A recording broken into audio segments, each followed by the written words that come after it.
evening and welcome back to another episode of the Fight Guys podcast. Your boy Nick Diddy is back in full effect here with the main man, Willie G. That's my cousin. We're here to talk about what's going on in the combat sports world today. We know that we were supposed to bring you guys Ken Shamrock today, but due to some unforeseen circumstances in the form of a fire out in Reno, Ken won't be able to make the show tonight as they're evacuating his house. Hopefully we can reschedule for a later date, and we'll get after that interview then. I'd like to get back to those fights from last week. Will, I know that you have went on. Did you discuss those already, or? I went through them real quick, man, but I would definitely like to go through them with you. Oh man, I basically just talked about some just the results. Man, you fucking killed it on picks though. Yeah, I gotta tip my hat to you, buddy. What'd you do? Hey man, 6-2. The last two fight cards have been nice to me, man. Not bad at all, man. I think what I do, like 5-3, 5-3. Yeah. All right, not too shabby, the main event, the way I thought it would go. What's up? Right. But look, I should have been 7-1, and you should be 6-2 because Joanne Calderwood got fucked. Yep. She got fucked, man. And bro, it might as well have been OnlyFans. Absolutely nuts, bro. Yep. So crazy, dude. What she do? Like significant strike. We'll get into that. Man. But how you doing? Oh, I'm doing good, man. I do feel bad for anybody that tuned in to see Ken Shamrock. Things do happen though, and as Nico said, we can't control the fire. He's got to evacuate his house, and he's promised he'll be on at some point soon. And I feel like he's a man of his word. He's been completely transparent through this whole process. Oh, absolutely. So we have no reason. Yeah, we'll get him back on soon. But yeah, man, I'm doing pretty good.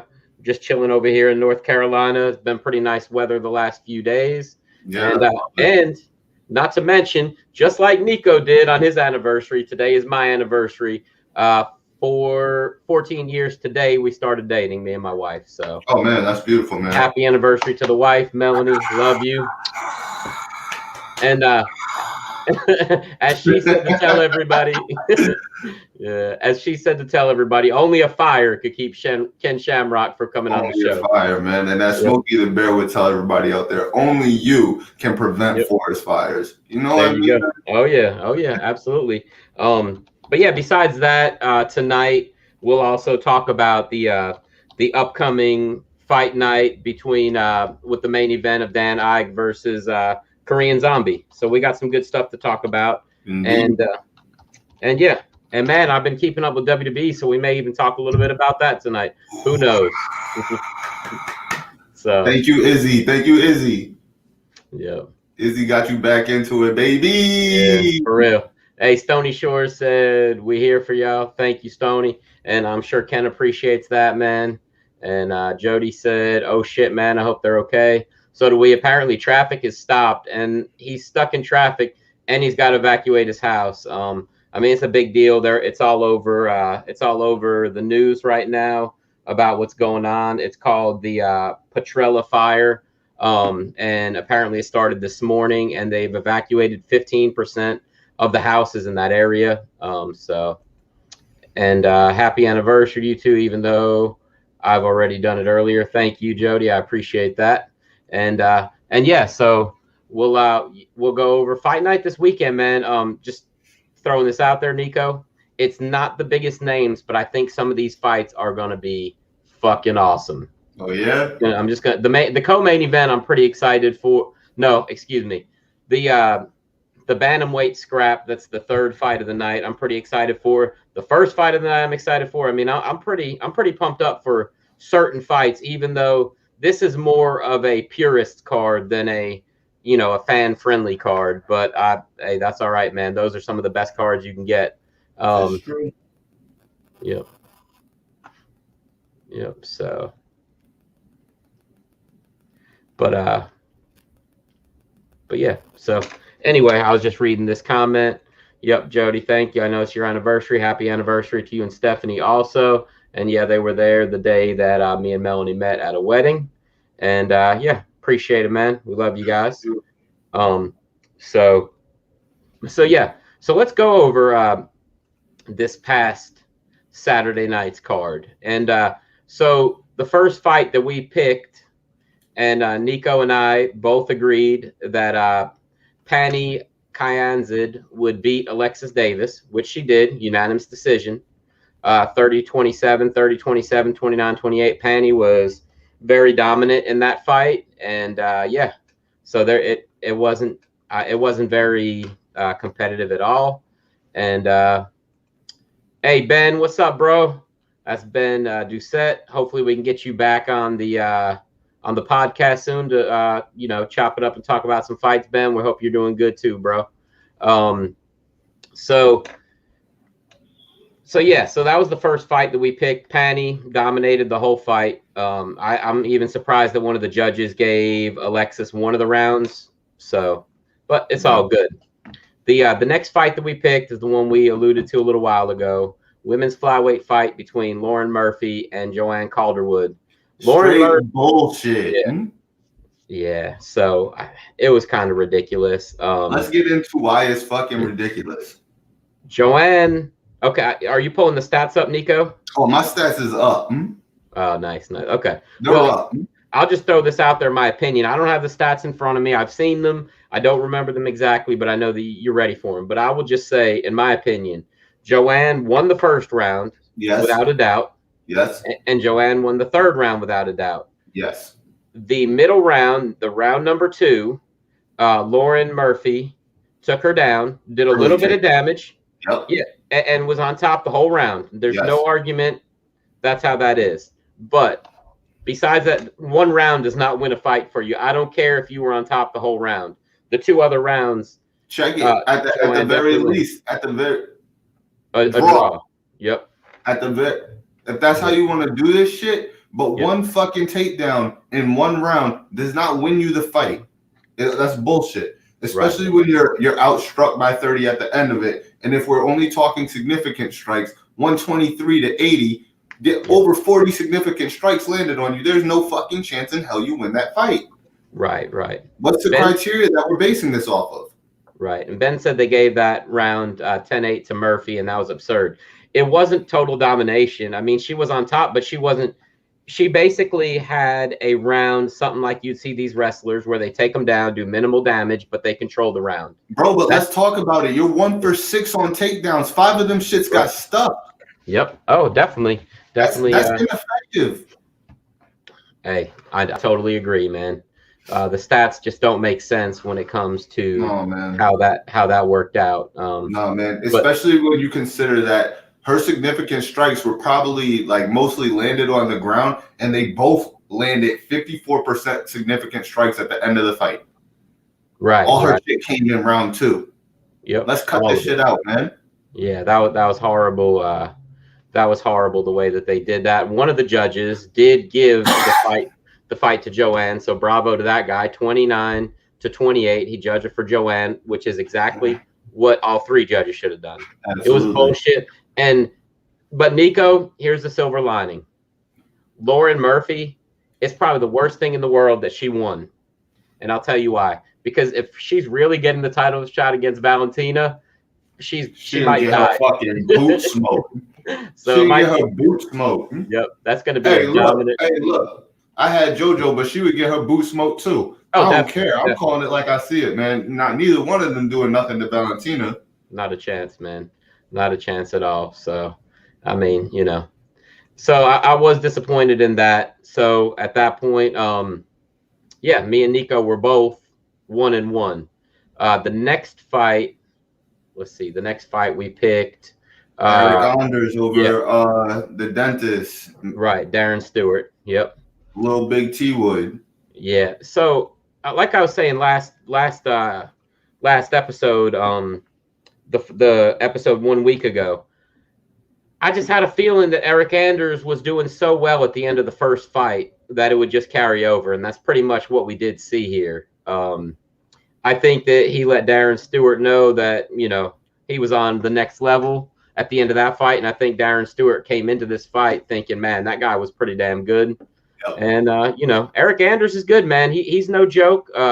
He's had some pretty big wins in his career. Probably Yeah, I mean, he's had some good wins. And he again, another fighter that got screwed. He did lose to Lyoto Machida in Lyoto's one of his last fights, but I think he actually won that fight. But because it took place in, I believe, Brazil, I think that they kind of, they gave Machida the nod. But we'll talk about it some other time.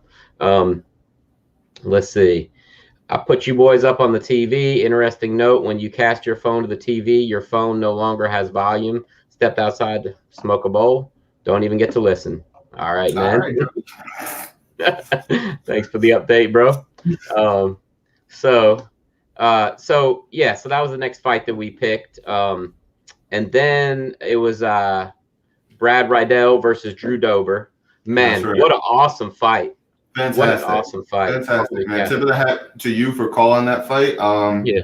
It was a good fucking war though, man. They went at it. I think that Dober popped that nut a little too early. He tried to jump on that finish, and I think he blew his gasket. Yeah. But he stayed fucking tough, man, because Riddle was pouring it on thick, baby. Mm-hmm. He was letting fucking hands fly on that kid. Yeah, no, for real. And man, that dude's got a chin and a half. He really does. And I wasn't even a big Riddell fan before this fight, but he really earned a lot of my respect. And Drew Dober, I've already respected the guy. I think he's awesome. He just showed, why he's awesome and why he's never in a boring fight. I mean, after the first round, like you said, I think that he was tired. And I mean, look at the guy's fucking build, man. It's hard to get oxygen to a body like that, dude. Right. Pause. Yeah. No more. Thick thighs, fucking huge fucking back, dude. Yeah. It's got to be hard to get oxygen to a body like that, especially at lightweight.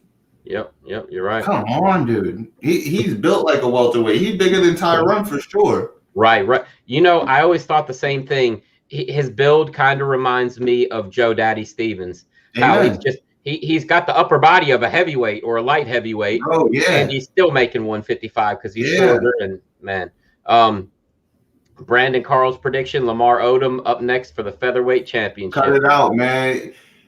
He was on crack. Hey, the crack might help him make 145. You never know, man. But we'll talk about that fight too, because I did watch that. Did you get to see that, Nico? Oh man, I saw that shit show. Look, look, it looked like Aaron showed up on crack. Yeah, it did. That boy, when he did the 360 spin around, when he did the 360 though. Yeah. Bro, but you know what? Well, let's talk about that in a little while, because I do have some things to say about that. And I was thoroughly entertained. Yeah. I mean, I'm also entertained by midget wrestling. So if that gives you any insight. Did you see this fucking YouTube stars versus TikTok stars? No. Was that this past weekend? I think so. It might have been this past weekend, but bro, man, there's one kid on there. He can scrap a little bit. I might be interested in seeing this kid fight Jake Paul. All right, that's what's up, man. I'm dead ass, man. I want to see these boys bang, man, because this kid looked all right. Yeah, absolutely. I'm gonna Austin McBroom and somebody I don't even fucking know, man. It was a wild hands off this kid. I'm nice. For real, Will. I'm for real. Yeah, that's what's up. I'm gonna try to get you a fight on with one of these TikTok. I mean, hopefully that's why we gotta get these people to blow us up, man. Yeah, y'all gotta blow us up, man. Y'all gotta get us out there. Let your boy fight one of these people. Let me get after the bag. You versus somebody, and Brandon Carl versus Alpha, double main event. We got a whole card, man. We need to do it, man. Triller presents. Alpha in these streets looking for Brandon. He is, man. He I really seen is. him. I seen him outside the 7-Eleven. I seen him outside the Drops, right on the reservation, looking for Brandon Carl. Spelled it with a K, but he's still looking for him. I think he said Braden, but Braden Carroll. He wasn't at the flagpole, man. No, man, he wasn't there, man. He wasn't at the flagpole. 3 p.m. Where you at? Yeah, for real, man. I think Stony Shores was driving him over there and didn't take him there on purpose, man. He's gonna put the motherfucker in the dirt, man. Oh, that's funny, man. So anyway, back to the fights.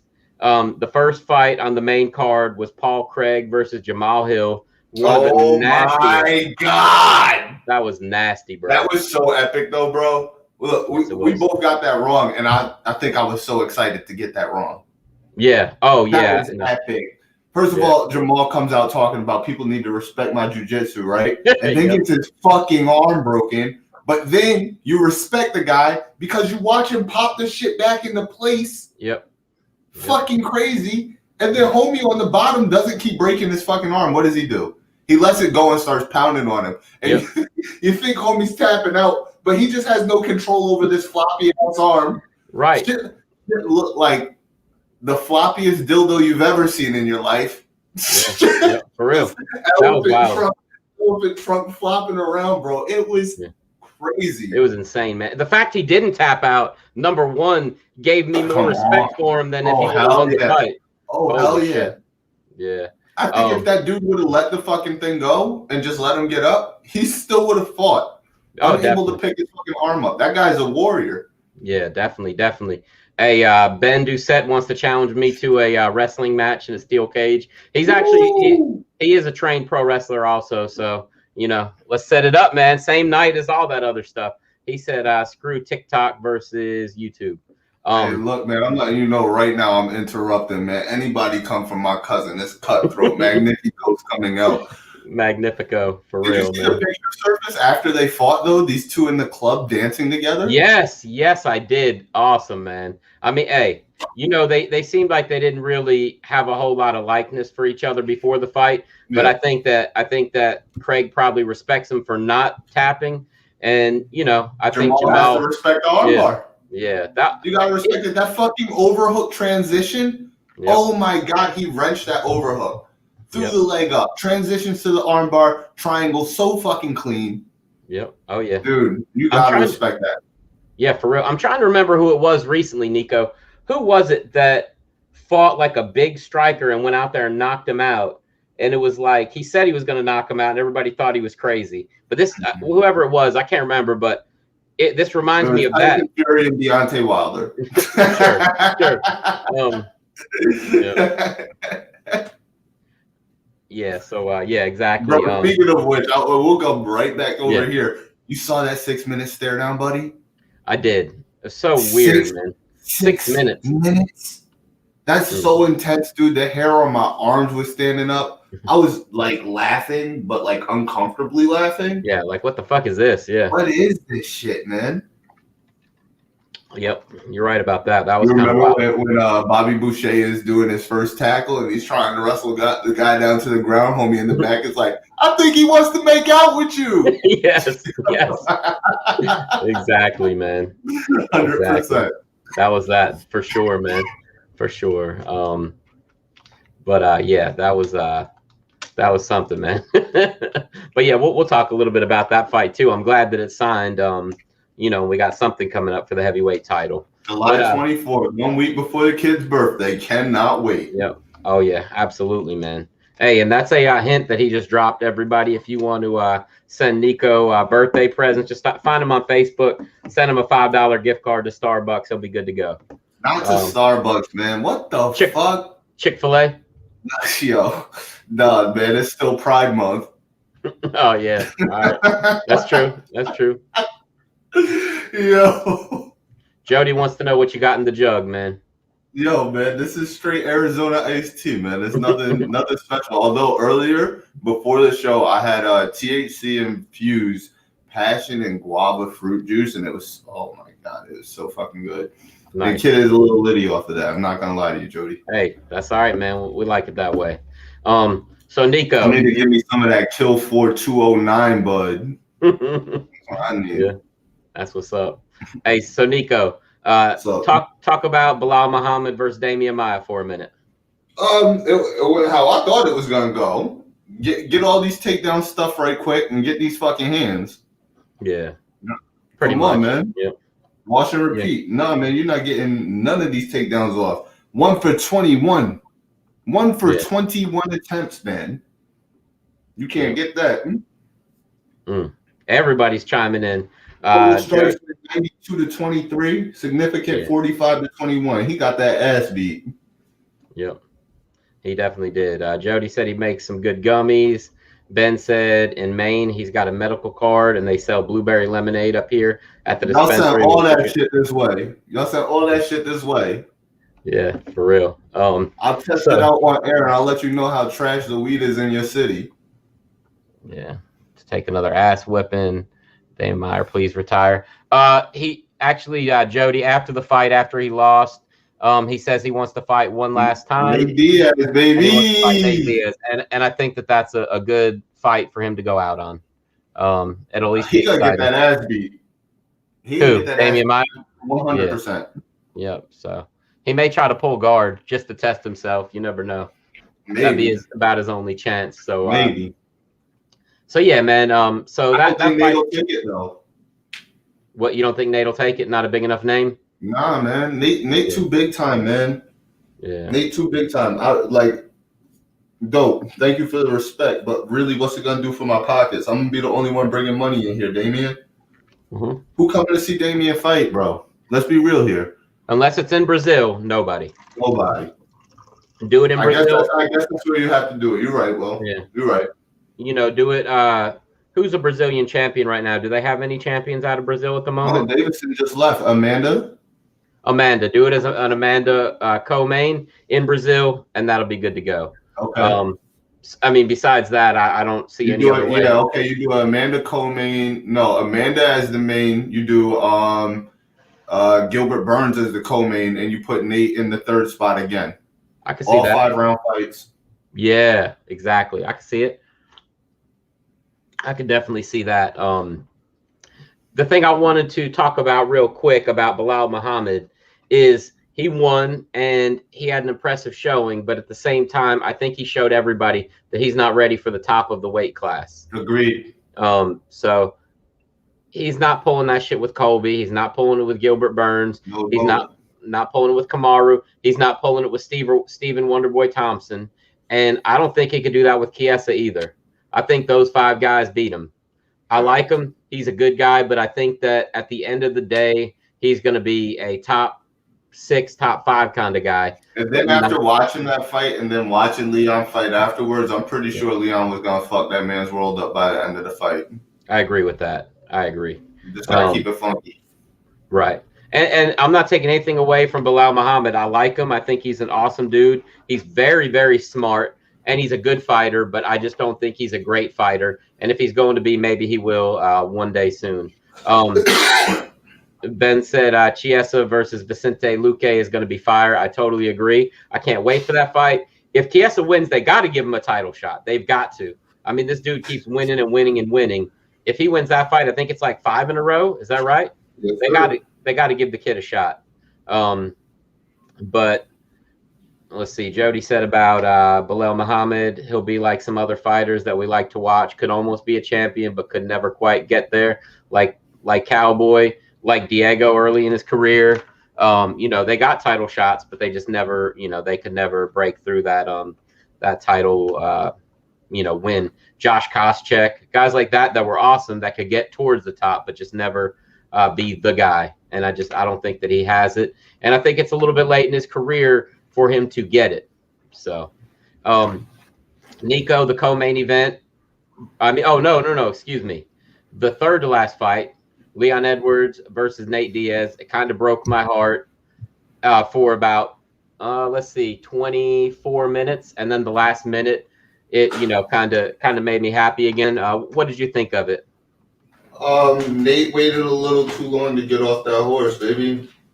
Yep. He just waited a little too long, man. And look, Leon was killing it. Let's keep it a buck right now. Super crispy. He looked fucking phenomenal. He did everything he was supposed to do. He didn't let Nate get him out of character, because Nate was trying all types of shit to get inside this man's head. To the turning the back, the walking away, the posting up on the fence. He was trying to get in his head a lot. And Leon stayed very, very crispy up until that last minute of that fight, when Nate snuck that left hand in there and he rocked that man's world. He spun his head completely around. And what the fuck did he do? He pointed at him.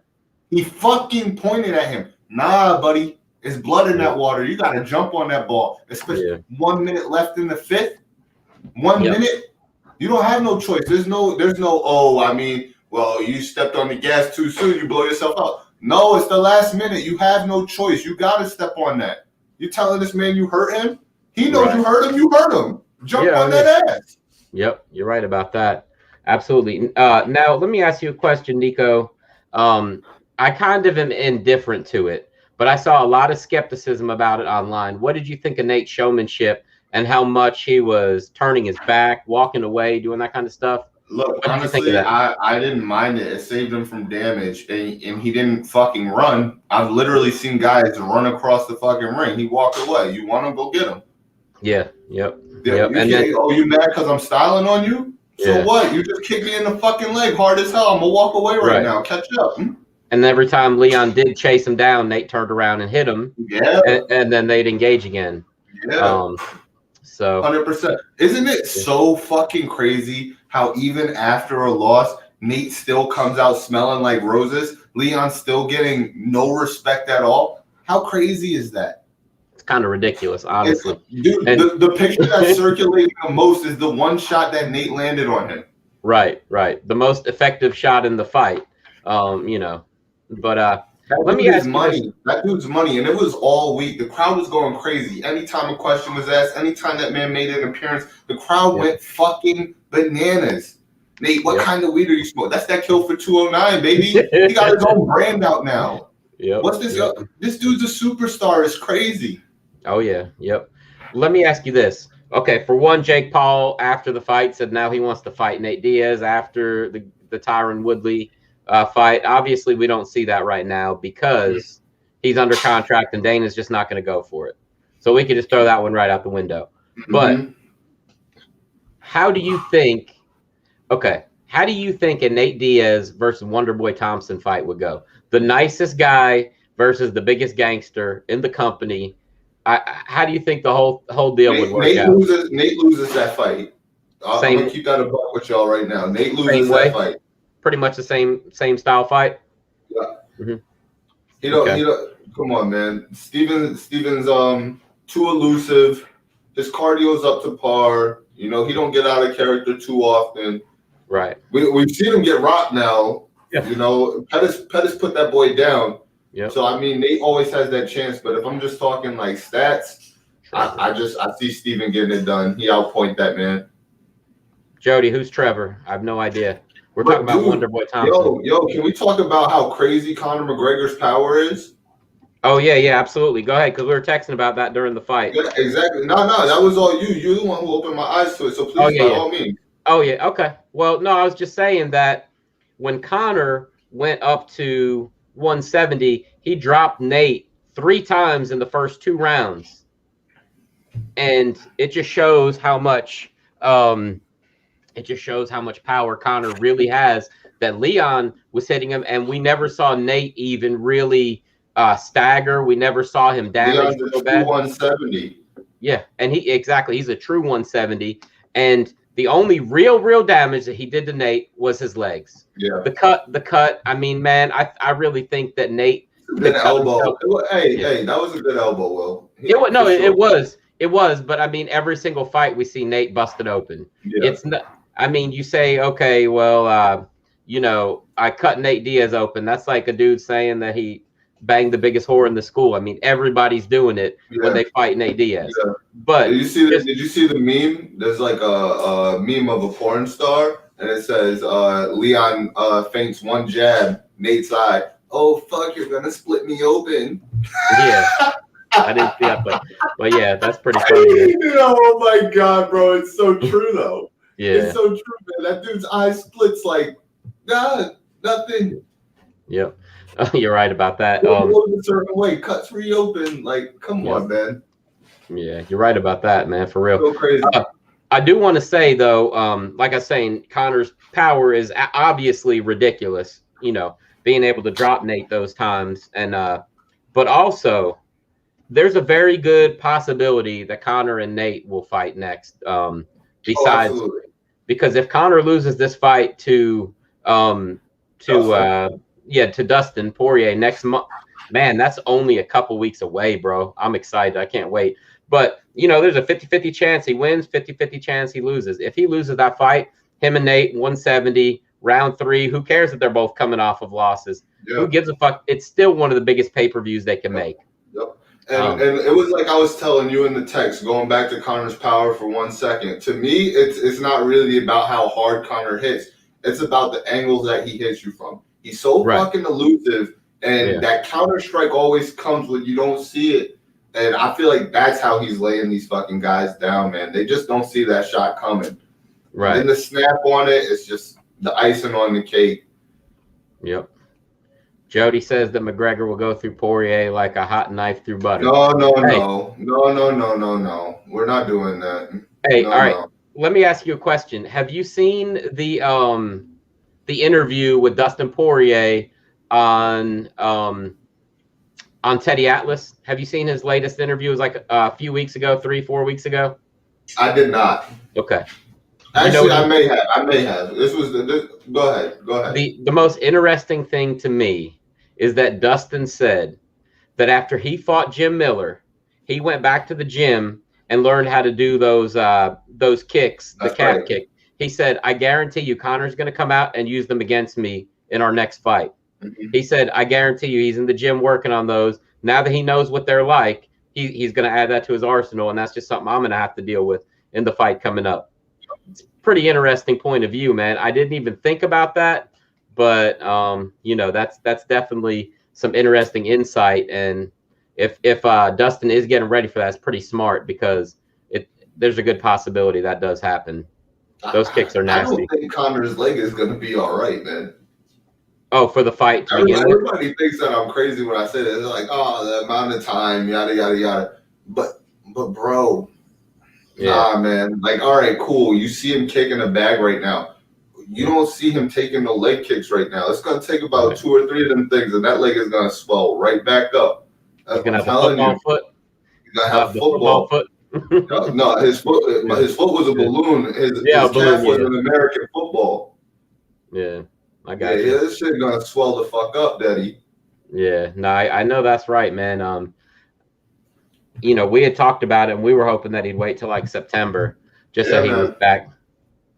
So, but yeah. Anyway, but yeah, back. I'm thinking like 8 weeks for the leg just to be good to train again. Yeah. That's what I'm thinking personally. I could see that. How many did they say Dustin landed? Jesus. Shit. Over 13. Let's say it was over 13, dude. Definitely. Full blown punch to your fucking calf, dude. You're gonna need like 8 weeks before you can really get after it again. And that's not even receiving those kicks to the leg again, man. Yep, you're right. And as far as the leg kicks go, that's one thing, but I think that for Conor to win this fight, he needs to go back to kicking, because he didn't throw one meaningful kick in the whole fight this past time against Dustin. The first time they fought, he was throwing some nasty kicks. You remember he came right out and threw almost like a capoeira kick in the first fight.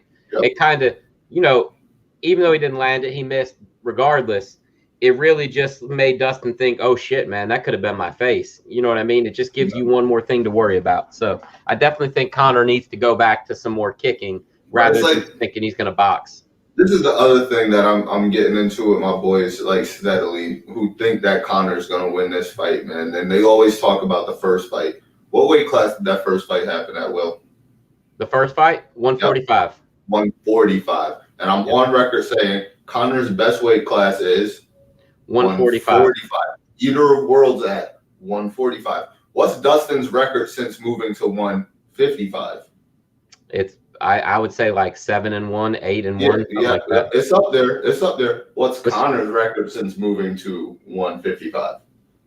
I think he's, what is he, like 2-2 or something? 1-2. 50 fighter since moving there. Yeah. This is Dustin's weight class. Yeah. He's cut out for this weight class. He's used to the guys who bang at this weight class. Like, this is what he was made for. He's finally in his zone.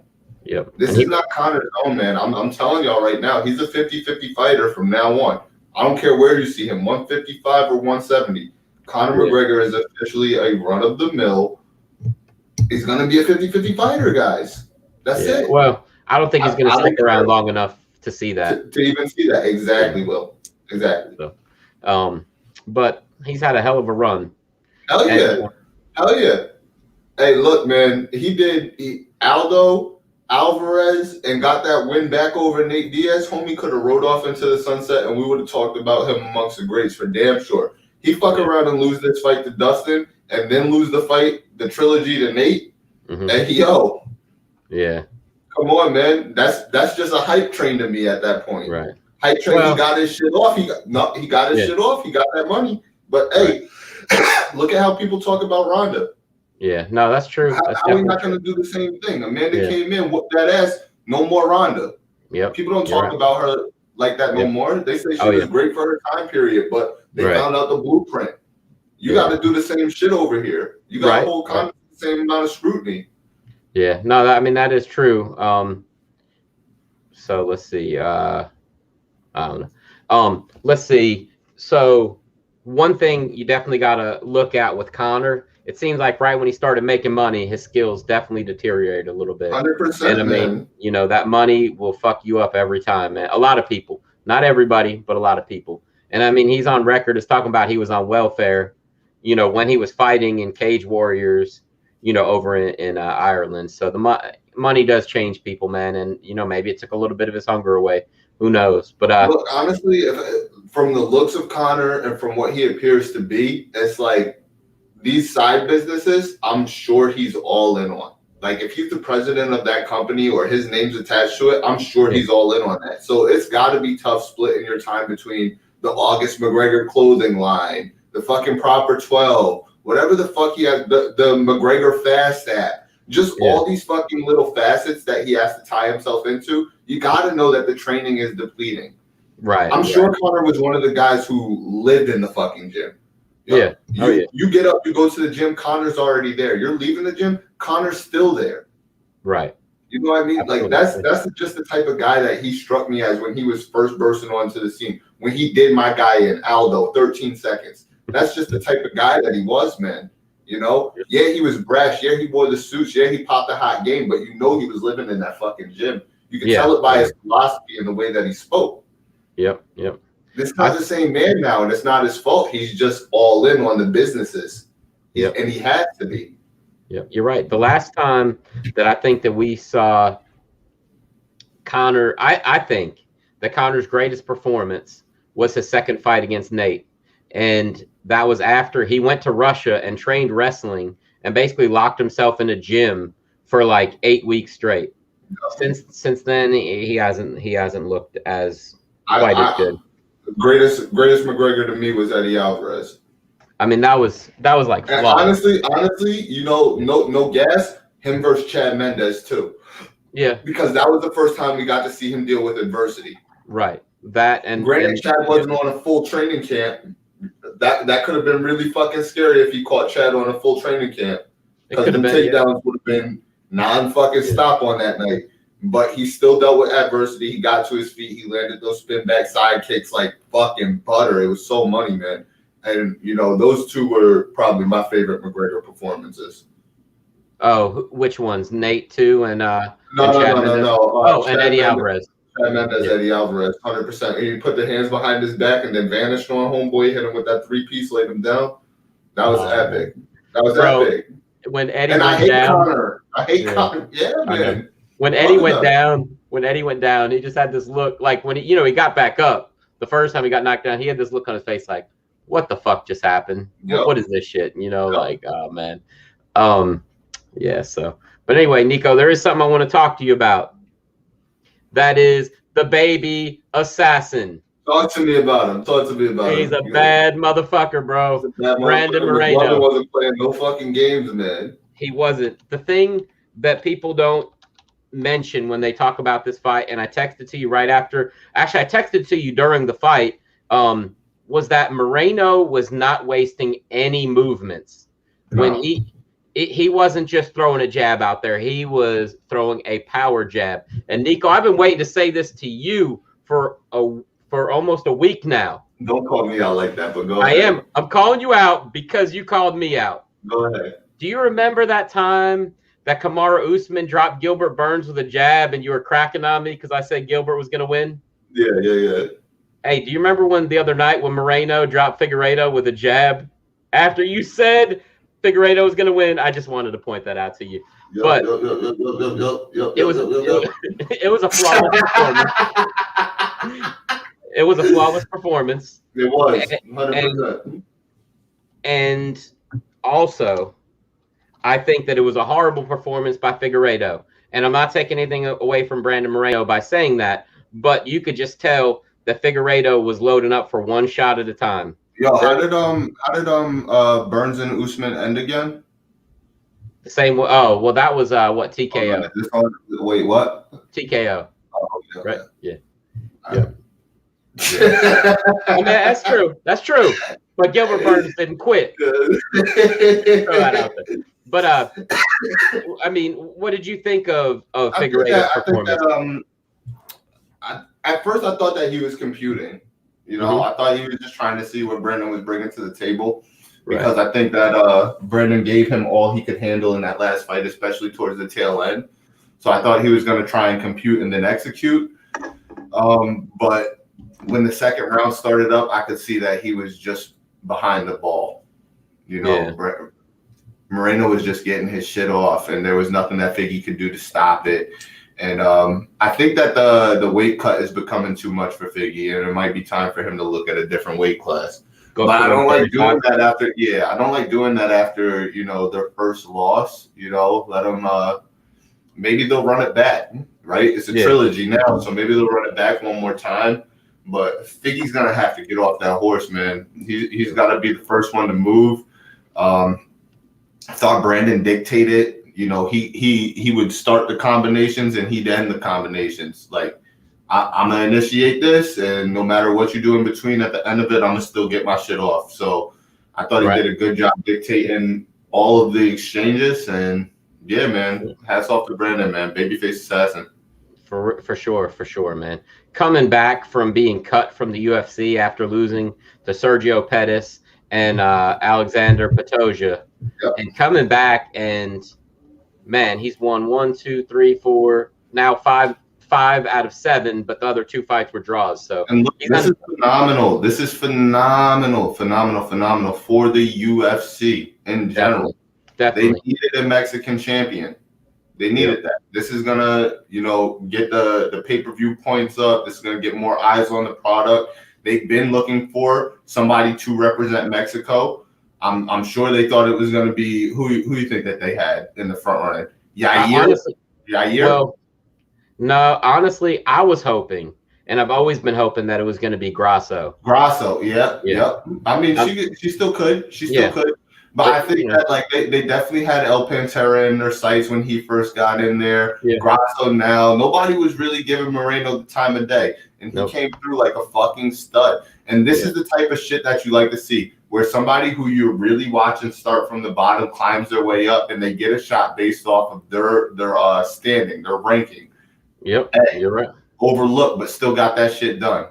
Yeah, absolutely, man. Absolutely. I mean, he came off the Ultimate Fighter, if I'm not mistaken. Yeah. Isn't that right? I mean, so yeah, man. And I don't know. I just want to, you know, it was one of the most meteoric rises that we've seen in the UFC, and he just really deserved it. And I think that besides Matt Serra coming back on the Ultimate Fighter and beating GSP, this was, you know, one of the biggest comeback stories for a guy to win a championship. Hopefully he keeps it for more than one fight. But Nico, let me just tell you something, man, about them doing a trilogy.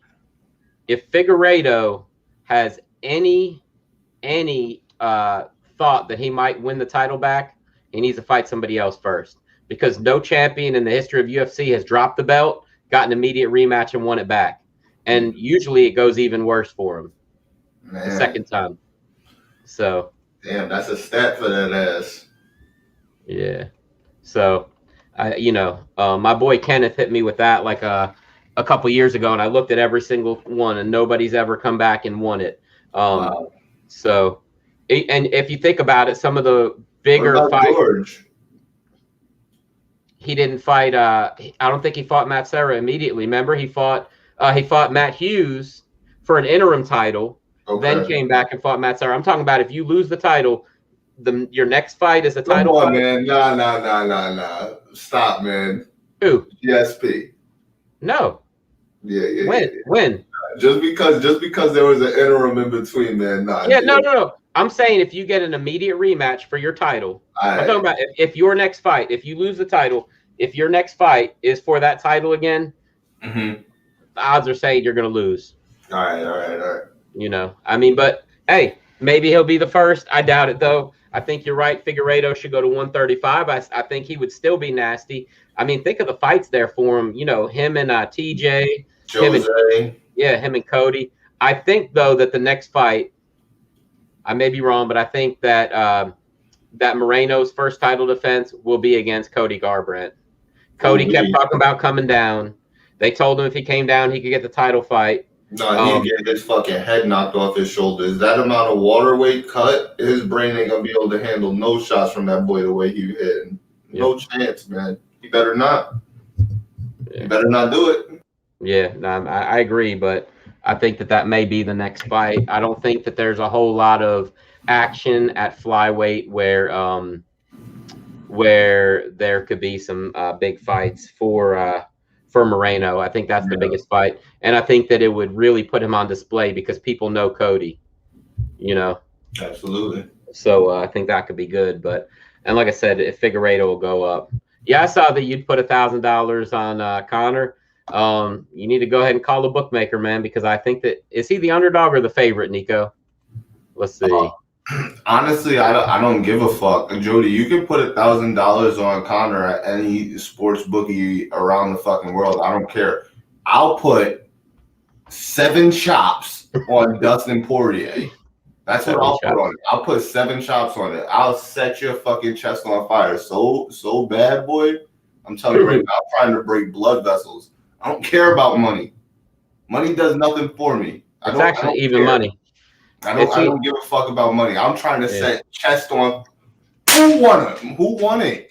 Hey, it's actually even money right now. Conor is a slight favorite. It's negative 110 for Conor, negative 105 for Dustin. It doesn't get any closer than that. It's pretty much even money at this point. Yeah.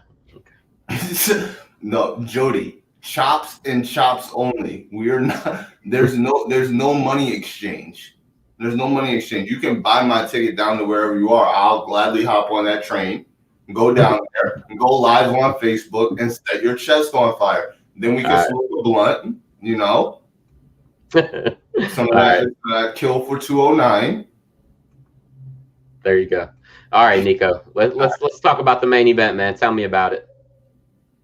Main event, Israel Adesanya versus Marvin Vettori. I was a little preoccupied for the first 2 rounds. I heard that he tore that leg apart with kicks, softened him up, got to watch 3 through 5, and then it was just hunting season.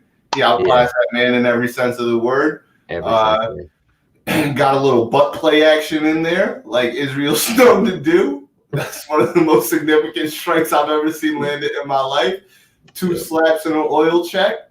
But yeah, man, beginning to end, the showman like he always is. I think that he was having some fun out there. I think he was enjoying laying paws on Vettori, but I also think that Vettori was a lot more durable than Israel gave him credit for. I think he thought he would have laid him down. And I believe at the end of the fight, in the post-fight conference, Israel said that he gave himself a C or a C- for his performance because I think he really wanted to lay him down at the end of the day. Yeah. Yep, I agree. What did you think of Israel's takedown defense? I think that he went to the drawing board directly after that Jan Blachowicz fight, and he said, "This is what it's going to be now. I got to stop these fucking takedowns." Marvin, I believe, took him down one time only. Yeah, I think one time. Yeah, got directly back to his feet with the quickness. And then any shot after that was null and void. Didn't even matter. Right. Yep. Back to the fence, spread the legs, heavy on the fucking head, make you stand up to the clinch, turn your ass off that cage back to the center of the octagon. Yeah. Yep.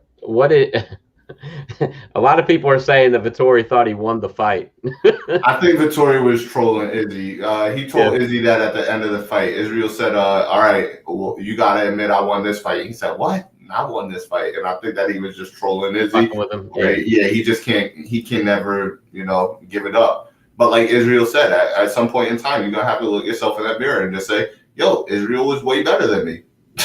I didn't have shit for him. I got to get better. And then you go to that drawing board and you get better. Yep, you're right about that. And after the fight was over, like we talked about, which is very smart, Vettori called out Paulo Costa. What do you think of that fight being put together? Wait, who called? What did you say? Marvin Vettori called out Paulo Costa. Okay, Marvin Vettori should 100% fight Paulo Costa. I'm with that, and Israel should go on to fight Whitaker. I agree. I mean, that'd be a good main and co-main event if they could put 100%. That together. Yep. But yeah, like we were saying though, it's always smart to have that next fight lined up pretty much before you leave the octagon. That's job security. Absolutely. So, but yeah, so hopefully they do put that fight together, and Costa doesn't come in hungover or drunk or anything else. Can you imagine the shit talking between those two that both have broken English and both oh my God, to talk shit? It's gonna be so bad, but so fucking good. Yes, I think it'll be awesome, man. But yeah, I thought that Israel's performance wasn't amazing. I thought it was a good performance. Are you for real? Yeah, no, I'll tell you why. I've seen him look better. I'll just put it that way. I thought he looked really good, but I don't feel like he really ever opened up and showed people what he was capable of. And I think that he was more focused on his takedown defense and just winning the fight than really showing off. I thought he was going to come out there and show off just to shut up the haters, which I feel like he should have shut up the haters with his performance. But I thought he was going to put Marvin to sleep. I really did. Now, he said he gave himself a C. I'd give him probably a B on his performance. But I think that he just, when there's not the threat of that takedown all the time, I think that he's incredible, man. And as he gets more comfortable with the takedown defense, I think Marvin went 4 for 14 on takedowns. Israel stuffed 10 of them. Incredible. That's incredible. I mean, that's a great performance stat right there in itself. Yeah, 4 for 14. Israel went 96 of 181 on significant strikes, landing at 53%. Marvin went 58 for 176, 33%. Izzy made him miss damn near 70% of his shots. Yeah. I mean, no, that's awesome. They were definitely getting their shit off, man. Yeah. Oh, yeah. It reminded me of how, okay, let's put it this way. It reminded me of some of Anderson Silva's fights where he went out there and just didn't look for the kill. He just was more out there just showing off. Okay. Let me say it that way. Yeah. And one that comes to mind was when he fought Stephan Bonnar. I thought he could have finished Stephan Bonnar at any moment, but instead he beat him by decision. But man, it was just so one-sided. It was like, holy shit. But he just never went for that. Like, oh, actually he did, didn't he? It's not Stephan Bonnar. Hold on. Who was it that he did that with? No, I'm trying to remember who it was that he went. No, let me see something. Forrest? No. He killed Forrest. Yeah, he murdered Forrest. Yeah, no. It's another fight, and I'm going to tell you what it was right here. I think I just got it confused because I'm looking at something right now, and I think what I am remembering was, where is it at? Let's see. Yes, it wasn't Anderson. It was John Jones when he fought Stephan Bonnar. It was so one-sided, but he just never really opened up. He just made Stephan Bonnar look silly all night. And after that fight, he had another that was his second decision win in a row. Mm-hmm. And then, man, he went on this streak where he was just knocking people out and choking them out. He choked out Jake O'Brien. He got DQ'd against Matt Hamill. Bullshit. He TKO'd Brandon Vera, Matashenko. He submitted Ryan Bader. He knocked out Shogun. He submitted Rampage, choked out Machida. I mean, he went on a tear where he was just finishing everybody after that. And, you need those kind of fights where you just sit there and dominate sometimes. You know what I mean? I think they're good for your fighting career. I think it's good for his spirit. You know what I mean? Yeah, He beat this dude. He beat this dude probably 23 out of 25 minutes. I'd give him. Yep. You know what I mean? So. All right, so I dig that, but I'm looking at it from the standpoint of this was one of your closest fights to date, right? And then he came out and dominated. And you just come out there and you fucking wash this fucking guy, and you look like you're having a good time doing it. Like you just look like there's not a care in the world. You knew that you were gonna dominate him in this fashion, right? It's pretty fucking boss. Pretty no, it is. Hey man, tip of the hat to Vettori. He definitely cleaned that boxing up a lot. He cleaned that boxing up, but it still wasn't enough for the kid. You're right. You're right about that. Do you think that he could have finished Vettori if he would have pushed it? No, man. I think Vettori's very tough. I think he's very tough. I think that Israel landed shots that should have put him down. I did. Okay. The kid's tough. All right, I respect that. He's fucking thick for 185, man. He is thick, and his jaw is very thick. Like he's got that. Dude. Yeah, man. You're right. Look, nobody has a more chiseled chin than my guy Drew Dober. That's the crimson chin. But hey, Vettori he's damn near cut out of granite himself. Right. I'm looking at his record. And he is, let's see, 17-5. He's never been finished though. Never. He's lost some decisions. You know, the one was split with Israel. Durable, man. Yeah. So, hey, I'm with you, man. I stand corrected. He probably. What did Izzy do versus Romero? Did he lay Romero down? Who, Israel? Yeah. No, but you remember. I mean, it was just. That was I don't know, one of the worst. I just think that Israel knows certain guys are very durable and that he can't. You're just not going to put him away. So right. Yeah, I mean that makes sense. Styled on him. Yep. Yeah. Absolutely. Hey, let's switch gears here for a minute. Let's do it. Talk to me about Clarissa Shields making her MMA debut. Oh, wait. Oh, my World God. Series of Fighting. Yo, fuck. I forgot about that, man. That was all right, man. I started that on my cell phone on the drive back to the homie's house, and then I wound up watching it on the laptop. But she did fucking phenomenal, man. She did great. I agree. She dealt with some adversity early on. Takedown was there. Her jiu-jitsu game is not there too well. She has to brush up on that. We got to do a little better defending the takedown and working to our back, get back to the feet. But and that what was it? The second round she finished it, or the third round? Third round, right? Third round, yeah. Brittany round, very, very late in the third round. She finally winds up like stuffing the takedown, winds up in like a funky ass side control position. Yeah. Who's the girl that she was fighting? Her name is Brittany Elkin. Okay, Brittany Elkin was attempting to work on a single leg, but she got caught up. And you can kind of see the lack of wrestling knowledge and jiu-jitsu knowledge as Clarissa doesn't hit a fucking wizard to separate this girl from her hip. She doesn't hit like a half Nelson to separate her from the hip. And you can kind of see her brain working as to where can I fit these shots in to land. And then she finally fucking starts landing these shots. And it's just a wrap for Brittany from the bottom, man. But hats off to Shields. Down 2 rounds. Winds up pulling it out in the third and getting the finish like she needed. Yep. No, I'm with you on that one. Totally. And hey, yo, before you go. I thought that it was amazing that homegirl came out there and was throwing fucking leg kicks too. That was super impressive. You would think that she would only go out there and rely on her boxing, knowing that, hey, yo, if I land this fucking right hand, it's a wrap for old girl. Nah, she went out there and threw fucking leg kicks, buddy. Yep. Who's she been working with?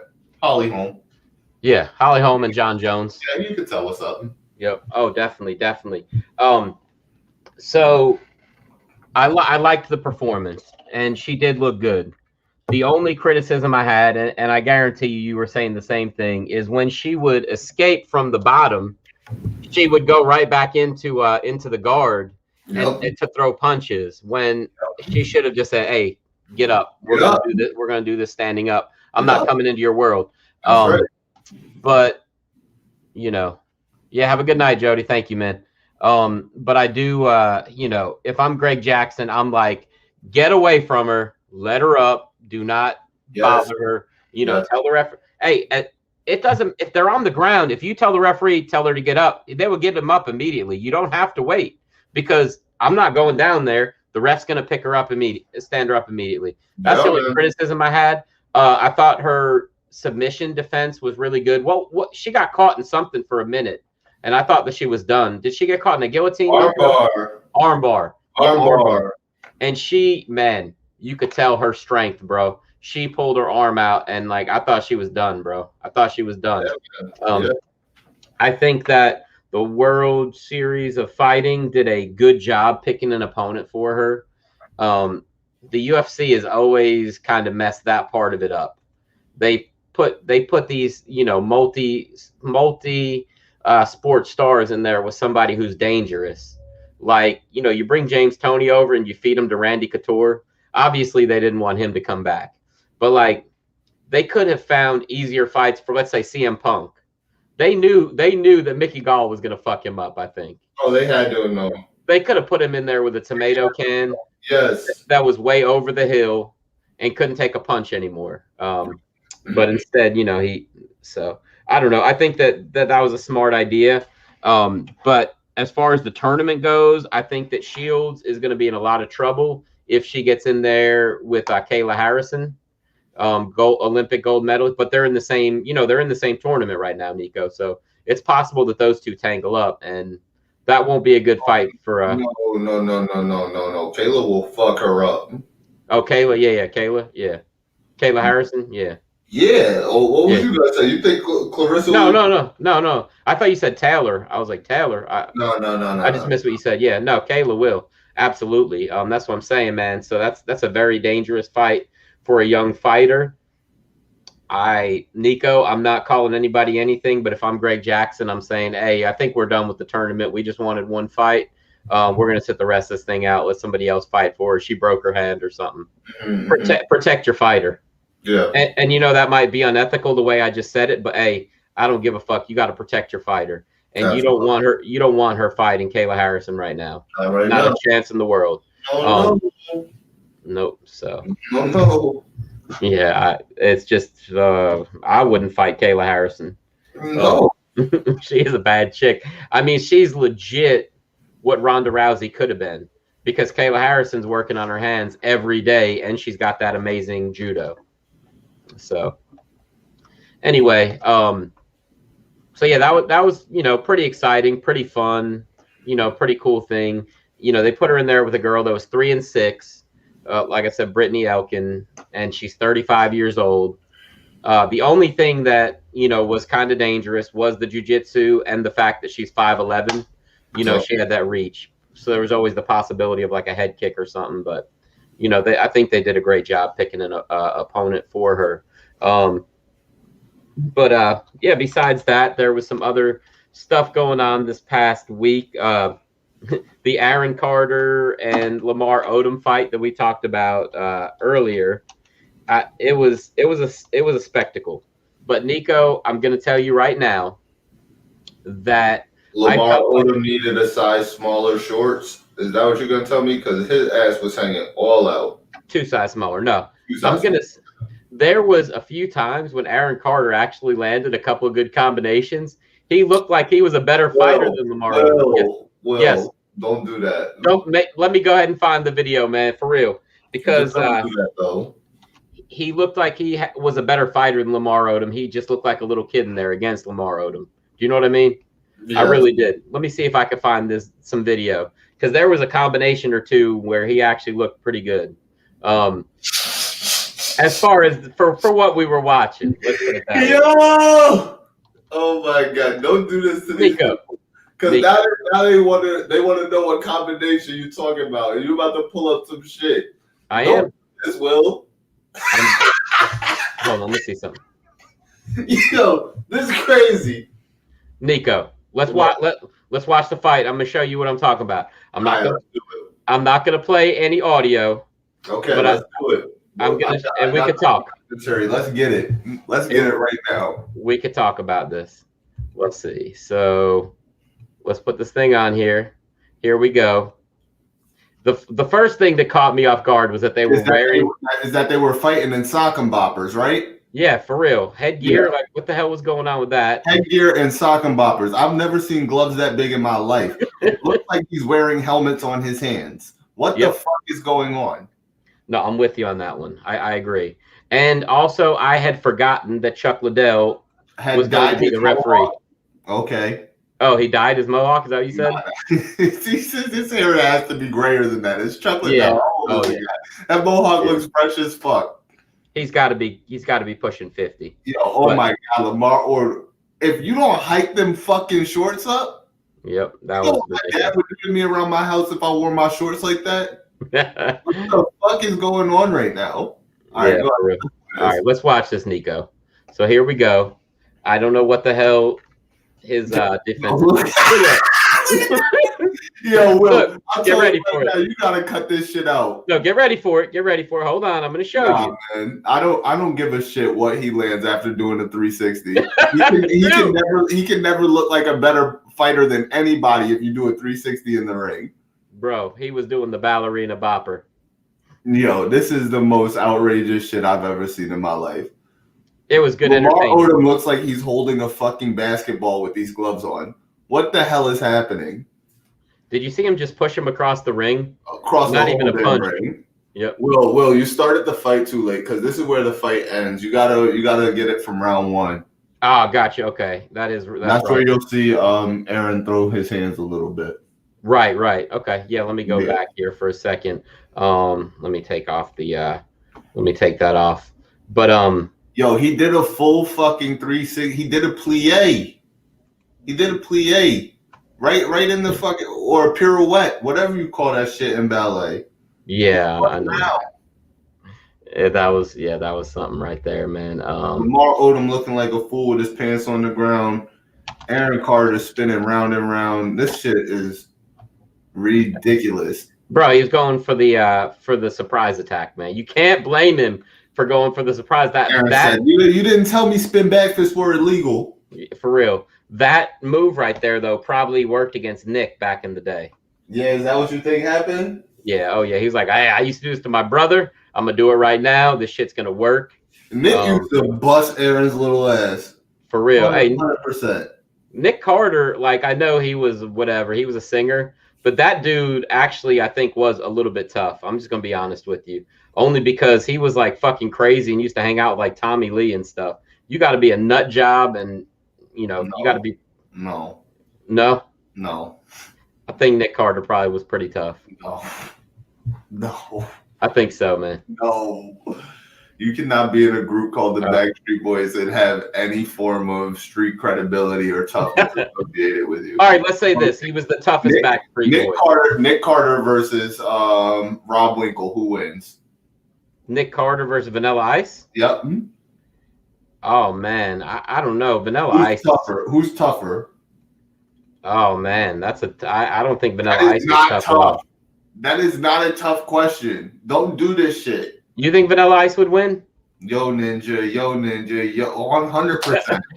Nico, I remember when you were a little kid, man, and our grandmother used to like play that video for you, man. Honestly, I remember when you were real young, your sisters and your sister and brother, and you loved that fucking movie when we were kids. Come on, man. Let's be real here right now. He's 100% stomping Nick Carter out if they ever fought right now. Right now, Rob Winkle gets that shit off. That's crazy, man. I can't believe you had to think about that. I asked you, like, who will win in a fight, Nick Carter or Flavor Flav? All right, we know who wins that fight. But I'm talking about fucking Rob Winkle. Rob Winkle, man. That dude. You know how much shit he had to deal with just for being in the rap industry alone? You know he got to have thick skin. Suge Knight slapped him up and shit. You know that boy is tougher than you expect. He got some scrap in him now. Yeah. Hey, maybe, but I don't know, man. Maybe. You know how much shit Nick Carter had to take, being in the Backstreet Boys and being made fun of, man? Nah, man. Hey. He had it easy, man. He had it super easy. Maybe. Ain't nothing but silver spoon and panties being thrown at that boy. He got it super easy. Yeah, probably. Anyway, I can't find the whole fight. I'm not too worried about it, but he did land a nice little combination. At one point, it was probably the best combination of the fight, but still, he got his ass kicked against a guy who was like fucking huge compared to him. 20 feet taller than him, yeah. For real, that was I don't even know what the hell they were doing, except they both needed some money for drugs, probably. Most likely. We'll just put that right out there. They probably both stiffed the same drug dealer. Yeah. And he was promoting the fight. Yes. He was like, all right, I know how you guys can pay me back. This is what we'll do. Right. Yeah. Definitely. So Nico, let's talk about this fight night coming up this weekend. Let me throw the card up here on the screen. I don't even know who's fighting. Let me know. Hey man, you'll see, man. You're getting ready. You're getting ready, Nico, to see this. Let's do it. All right. First fight of the night that we'll talk about: Matt Brown versus Diego Lima. The Immortal. Yep. Oh shit. This Diego Lima? Yeah, that's a very hard fight to pick for me, man. Absolutely it is. It really is. I don't even know, man. With the Immortal one. Fuck it. Yeah. Let's get fucking crazy. Immortal Matt Brown. All right, I'll go with Diego. You remember what he did to Diego Sanchez? Oh, yeah, when he battered him? Yo, he caught the fucking kick and walked him down with the elbow. And fucking who was on commentary that night? Shit, man, I want to say it was Dan Hardy or somebody like that. But as he catches the leg and he starts walking to him, he goes, "He's looking for the elbow," and he drops that fucking elbow on the side of his fucking head, lays him down, and then just points at it. Then just point, bro. That was WWE stuff right there, man. That was the baddest shit I've ever seen in the octagon. That was crazy. That was crazy. Yeah, you're right. If you're taking Matt Brown, I'll take Diego Lima. Honestly, my heart says Matt Brown. My head says I have no fucking idea, but because you took Matt Brown, I'll take Diego Lima just so we don't fuck up the universe again. All right, let's do it. So I'm not. We can skip a couple of these fights and go up to here. Marlon Vera. Yeah. No, that's where I'm. Okay. Yep, that's where I'm at. We'll pick these three. We'll just pick 4 fights this event. Marlon Vera versus Davy Grant. I think it's going to be a good fight, man. Davy's a pretty tough dude. Yep. I'm going to go with Marlon, though. No. Yeah, you too? Yes, sir. But, Davy is a pretty tough dude. I'll tell you some of his stuff. He's won 3 fights in a row. Not against top competition, but, the last time that he lost was 4 fights ago against Manny Bermudez. And he beat Marlon Vera back in 2016. But I think that Marlon Vera has improved leaps and bounds since then. So this is a rematch 5 years in the making, pretty much 5.5 years later. Yep. So, but like I said, I'm going with Vera as well. Ben Doucette said I think Lima takes it just because Brown is fading a little bit in his age. Yeah, I agree, man. But I still love Matt Brown. Think he's fucking awesome, all heart, and tough dude, man. But Nico. Yep. Alexei Olenek. Sexy Alexei. Yep. Versus Sergey Spivak. Yep. Yeah. Sergey Spaghetti Spivak. Did you know that's his nickname? No, I didn't know that, man. It's not. I just made it up, but okay. Triple S sounds pretty good. Sergey Spaghetti Spivak. Spaghetti Spivak. Hey, man. He's not even fucking Italian. He's not even Italian. Sergey, he's definitely from like Russia or some shit like that. What the fuck? Yes. We're going with spaghetti. Hey, Triple S sounds pretty damn tough, man. He is.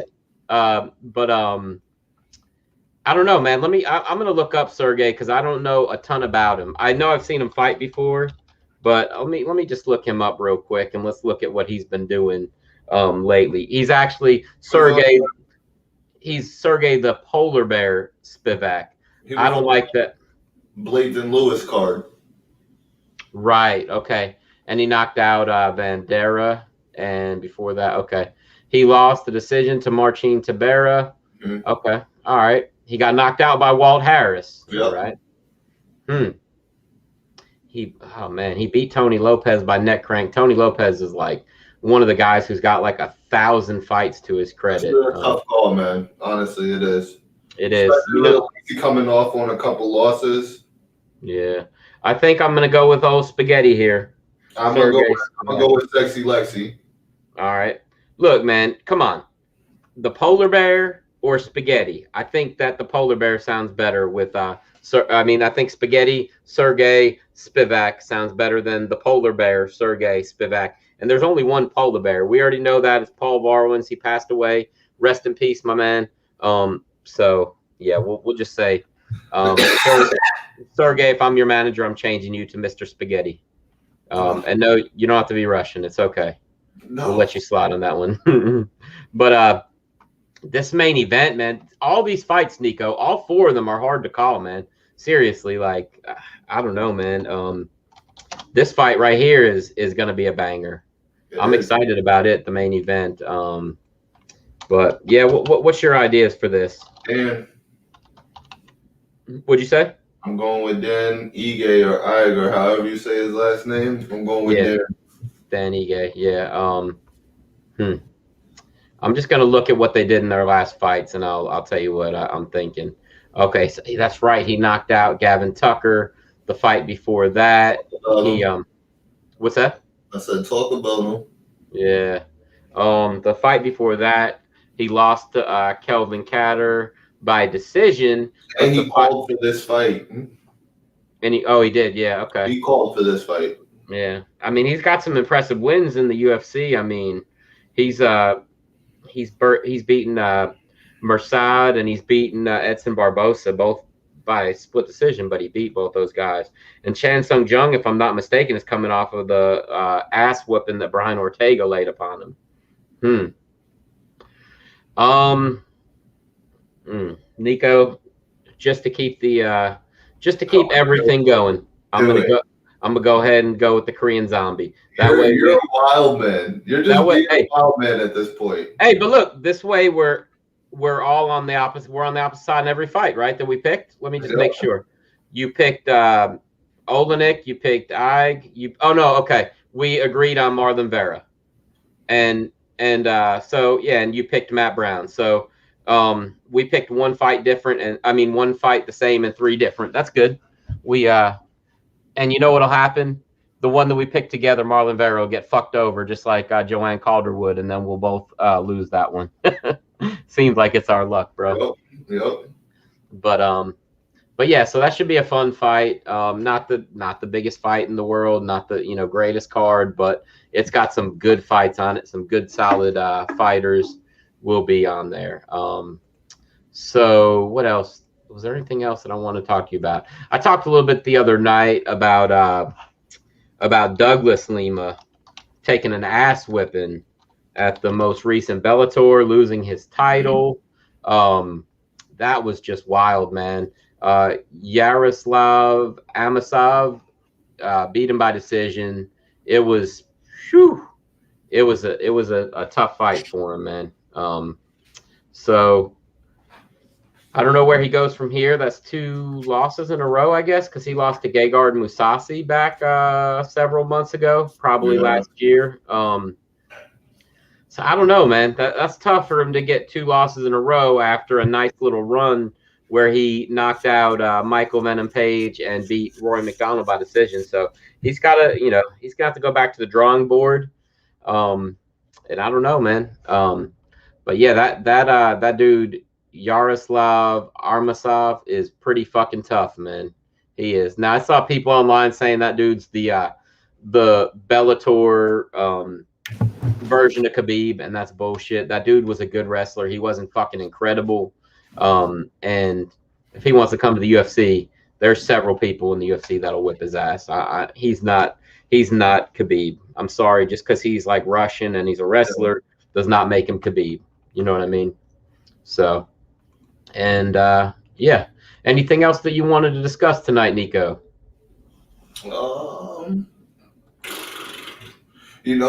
WWE, SmackDown, Roman Reigns, Jimmy, and Jey Uso are about to have the greatest faction probably in the past 20 years. How about that? That's what I can see it. The greatest faction in the past 20 years, excluding the Shield. Yeah, that's true. That's true. That's all right though. That's all I wanted to say about that. Yeah. If they pull this shit together, as long as they don't use it to split up Jey Uso from Roman, and it's really just to tie Jimmy into this, they're about to have the greatest faction. Right. Okay. I can agree with that. That's gonna be pretty nuts. Although, I really did like the Hurt Business, and they, squashed that idea really quickly, which was freaking dumb, man. Hopefully they'll bring that back at some point with a different tag team.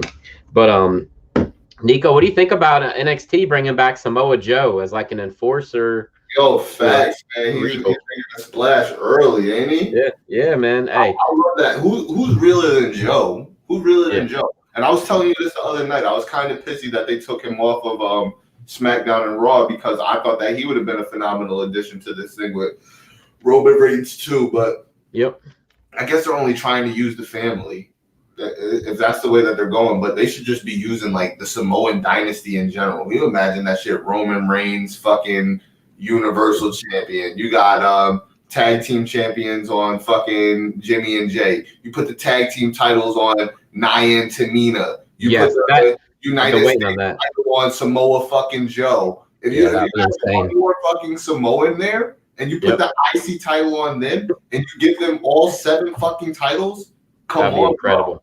All gold. That's crazy. That's crazy talk right there.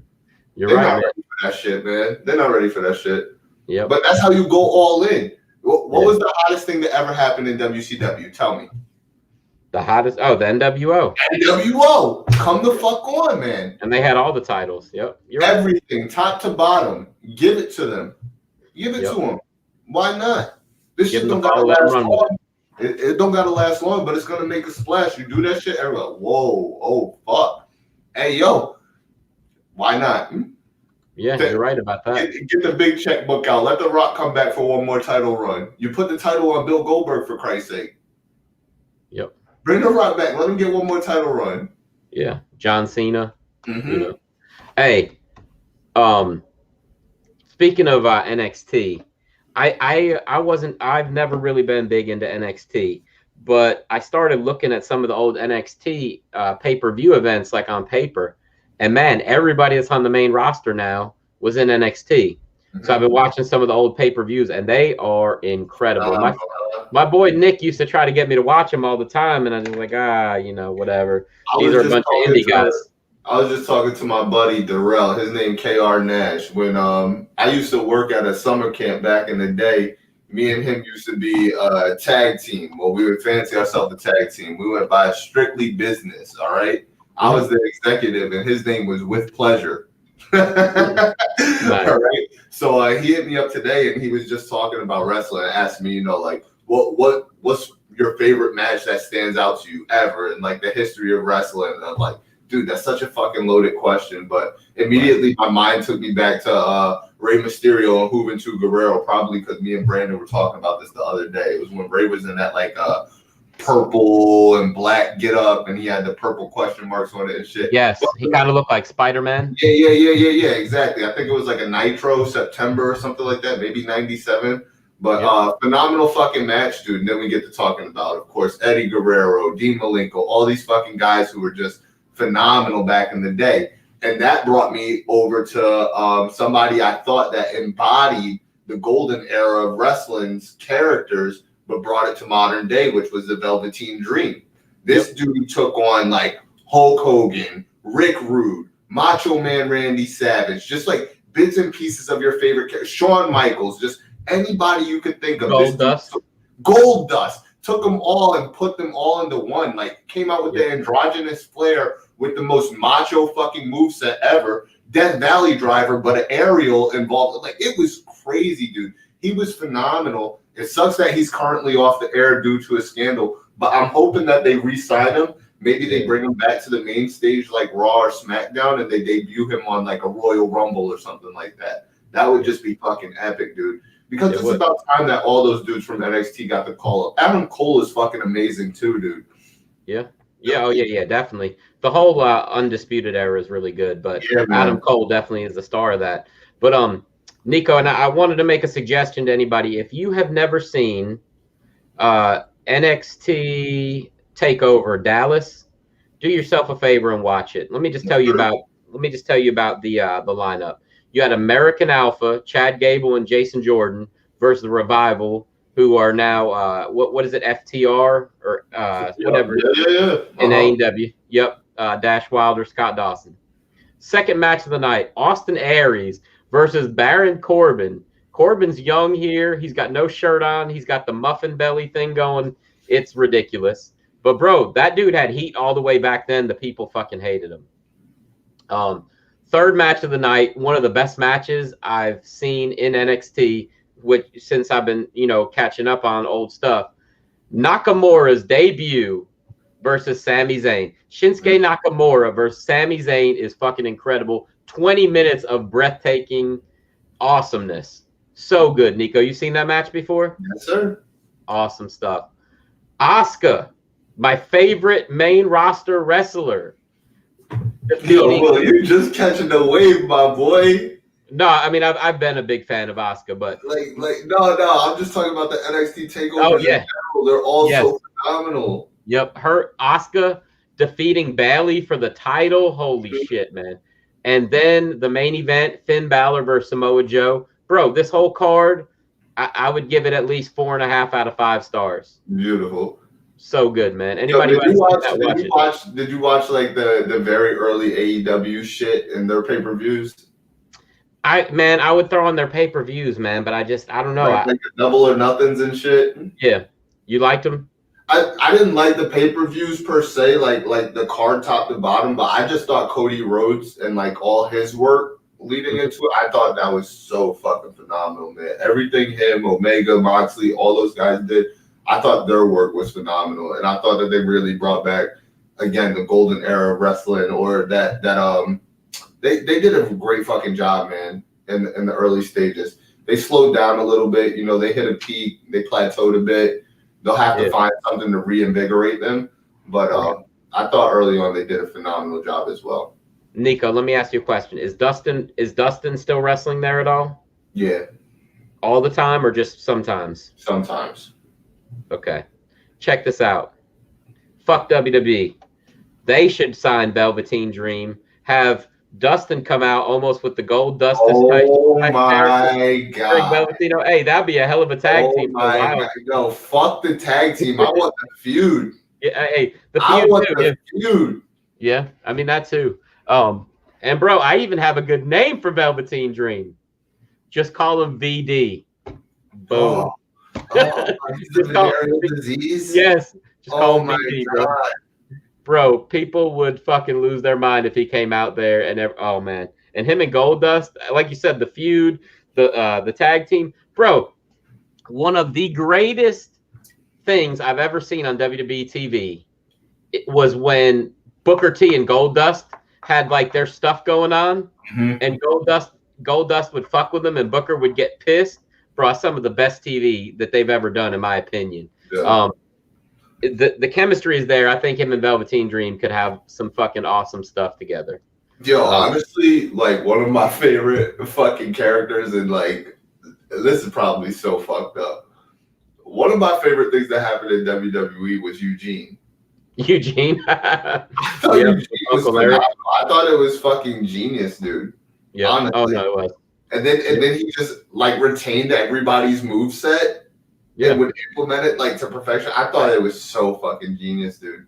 No, it was. It definitely was.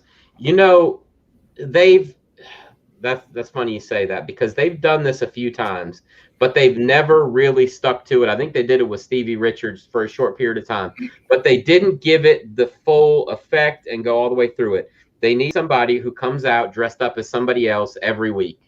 When Stevie Richards did that for a little while, it was good, but they just kind of scrapped the idea. And it's like, okay, that's just done. Yeah. I like it when they do that kind of stuff, man. It gives it like some different type of characteristic. It's like, bro, do you remember when Mickie James was obsessed with Trish Stratus? Yes. To the point she became her? Yeah, Like yep. that was a good fucking one too, dude. Yeah, That was so definitely. good. Absolutely. Who was it that I can't remember, but Steve, like I said, Stevie Richards was doing that for a little while, and he'd come out dressed up as somebody else. And like, there's so many ways you could go with it, but just scrapping it was just a stupid idea. And they could recycle that.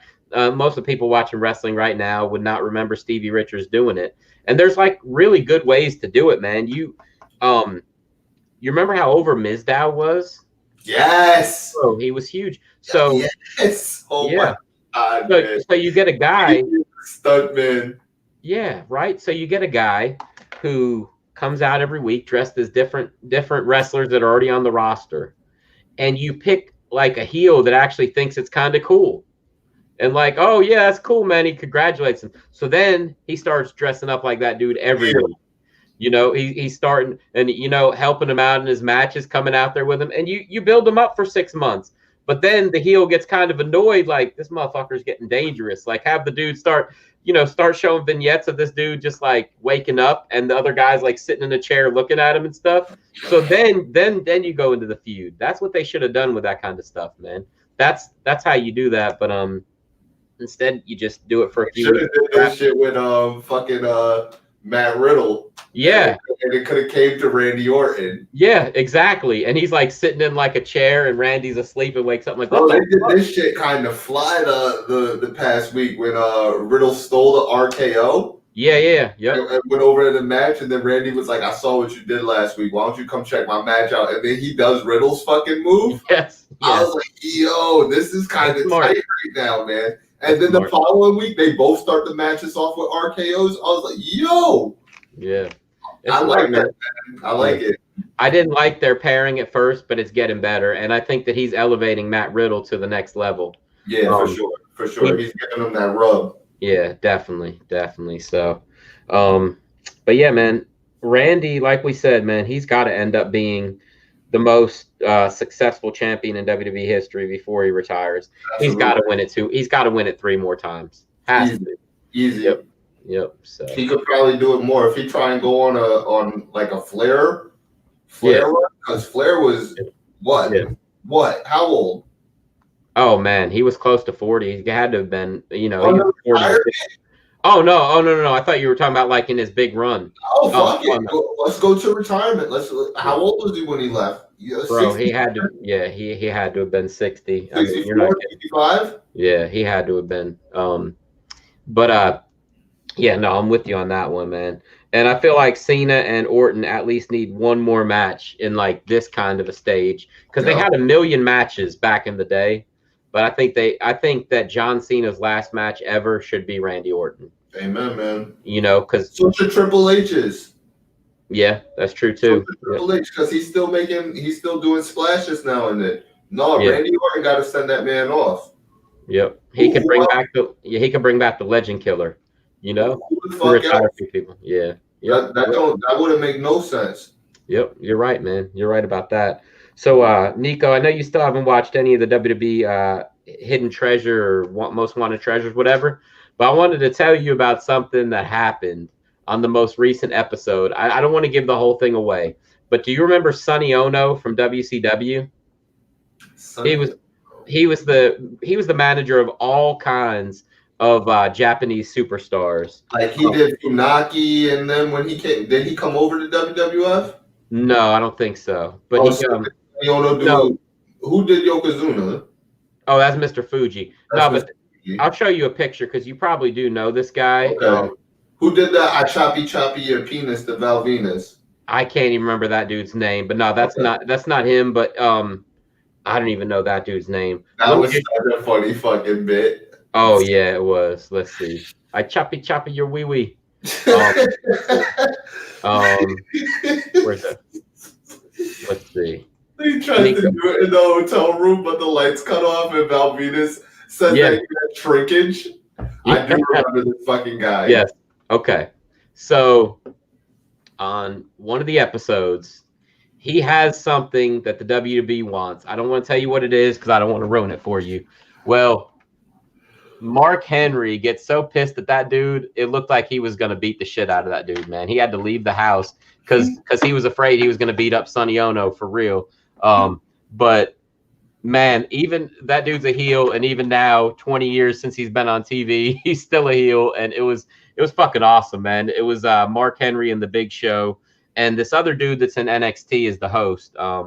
Big guy, I don't even know what his name is, but yeah, it was an incredible episode. I want you to watch all of those. I think there's only like 6 of them so far. I think they're only doing like an 8-episode season, so it'll be pretty easy to catch up on. But if anybody has, is a wrestling fan, go watch that. Shit is awesome. But anyway, again, we just wanted to apologize that Ken didn't make it here, but he's got to evacuate his house. If you missed that earlier, and Ken's safety and family does come first, and we wish him the best, and hopefully, nothing happens to him and his family, and hopefully nothing happens to his house as well, and hopefully they get the fires in Reno under control. But besides that, I think that we are going to go ahead and wrap this up. Nico, go ahead and take it home, brother. Oh man, y'all already know what time it is. There's no need to adjust your screen. It's not Bruce Buffer, but you was here live on TFG, baby. Thank you for joining us. I'll at your boy. Everybody be good. We'll see you Sunday night with some results. Peace out.